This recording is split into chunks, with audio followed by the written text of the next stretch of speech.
अस्सलामुअलैकुम वरहमतुल्लाहि वबरकातुहू।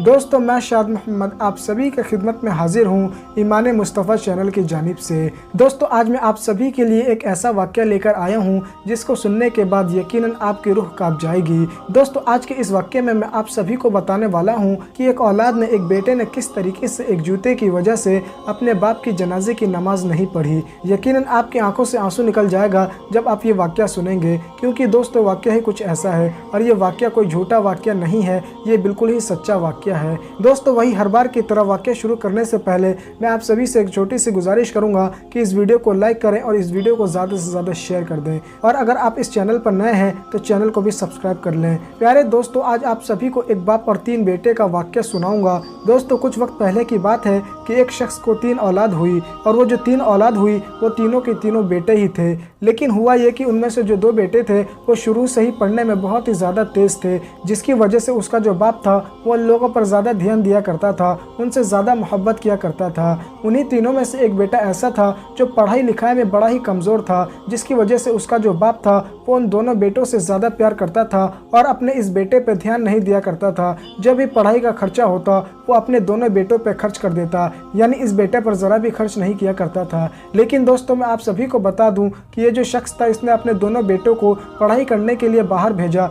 जो बेटे पढ़ाई में बहुत ज़्यादा होशियार थे, उनमें से एक अमेरिका चला गया और एक किसी और मुल्क में चला गया। दोस्तों, थोड़ा वक्त गुजरने के बाद एक बेटा जो था वो इंजीनियर बन गया और दूसरा जो बेटा था वो डॉक्टर बन गया। दोस्तों, वो जो तीसरा बेटा था जो कि पढ़ाई में बहुत ज़्यादा कमज़ोर था, इस वजह से उसका बाप जो था उससे मोहब्बत कम किया करता था, इसीलिए उसको मदरसे में डलवा दिया ताकि ये मदरसे में जाकर कुछ न कुछ सीख सके। दोस्तों, कुछ वक्त गुजरने के बाद वो जो तीसरा बेटा था वो हाफिज़ कुरान हो गया। दोस्तों, जब भी बाप को कोई परेशानी आती, अगर वो परेशानी रूहानी होती तो वो दम करके अपने बाप को पानी पिलाता, उसके बाद अल्लाह के हुक्म से उसको शिफा हो जाती थी। इसी तरीके से चल रहा था, लेकिन फिर भी बाप उन दोनों बेटों से ज़्यादा मोहब्बत किया करता था जो कि बाहर में रहते थे, यानी जो कि विदेश में रहा करते थे। दोस्तों, जब बाप का इंतकाल हो गया उसके बाद दोनों भाई जो बाहर रहा करते थे, यानी एक अमेरिका में रहा करता था और दूसरा भाई जो दूसरे मुल्क में रहा करता था, जब उनको ये खबर मिली कि हमारे बाप का इंतकाल हो गया है तो वो लोग इंडिया आए। इसके बाद जो वाक़या पेश आया वो यकीनन बड़ा ही अफसोसनाक वाक़या है।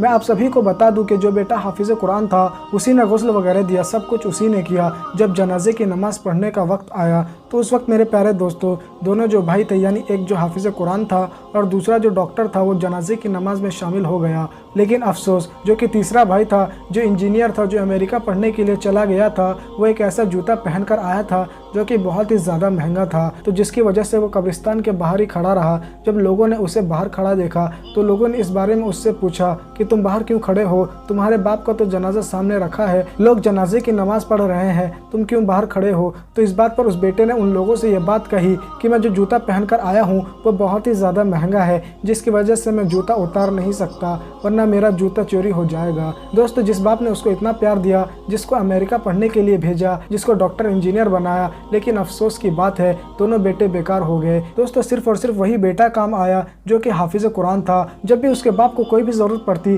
तो वो जो हाफिज़ कुरान बेटा था वही उसकी मदद करता, लेकिन वो जो हाफिज़ कुरान बेटा था उससे बाप मोहब्बत नहीं किया करता था और उस बेटे पे ज़्यादा ध्यान भी नहीं दिया करता था। दोस्तों, अब ये बात आप सोच लीजिए कि जो दोनों बेटे थे उन्हें इतनी ज़्यादा बाप ने मोहब्बत दी, दोनों बेटों को डॉक्टर या इंजीनियर बनाया था, क्या वो उसके लिए कुरान शरीफ पढ़ सकते हैं, उसके लिए ईसाले सवाब कर सकते हैं? नहीं कर सकते, क्योंकि वो लोग अंग्रेज़ी सीखने के लिए विदेश गए थे, ना कि दीनी तालीम सीखने के लिए। वो दोनों बेटे दुनिया की मोहब्बत सीखने के लिए गए थे, ना कि आखिरत का इंतज़ाम करने के लिए। दोस्तों, अफसोस की बात है कि दोनों बेटे इतना पढ़ने के बाद भी बेकार हो गए। लेकिन दोस्तों, अफसोस की बात है कि हम लोग सोचते हैं कि हम अपने बेटे को डॉक्टर या इंजीनियर बनाकर या फिर साइंटिस्ट बनाकर कामयाब कर देंगे, तो ऐसा हरगिज़ नहीं है। यानी आप दुनियावी तालीम के साथ साथ अपने बच्चे को दीनी तालीम भी दें, ताकि जब आपका इंतकाल हो जाए, जब आप इस दुनिया फ़ानी को छोड़कर रुखसत हों, तो वो बेटे आपके लिए इसाले सवाब कर सकें। दोस्तों, जो दुनियावी तालीम है वो सिर्फ और सिर्फ दुनिया ही में काम आएगी, आखिरत में काम नहीं आने वाली।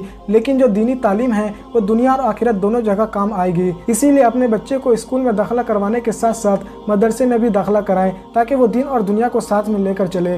तो दोस्तों, मुझे उम्मीद है कि आपको ये मेरी बात समझ में आ गई होगी, और अगर आपको मेरी बात पसंद आई है इस वीडियो को लाइक कीजिए और इस वीडियो को ज़्यादा से ज़्यादा शेयर कीजिए, और साथ ही साथ कमेंट बॉक्स के अंदर लब्बैक या रसूलुल्लाह ज़रूर लिखिए, ताकि हमें इस चीज़ का अंदाज़ा हो सके कि हमारी इस वीडियो को देखने के लिए कितने आशिक रसूल आए हैं।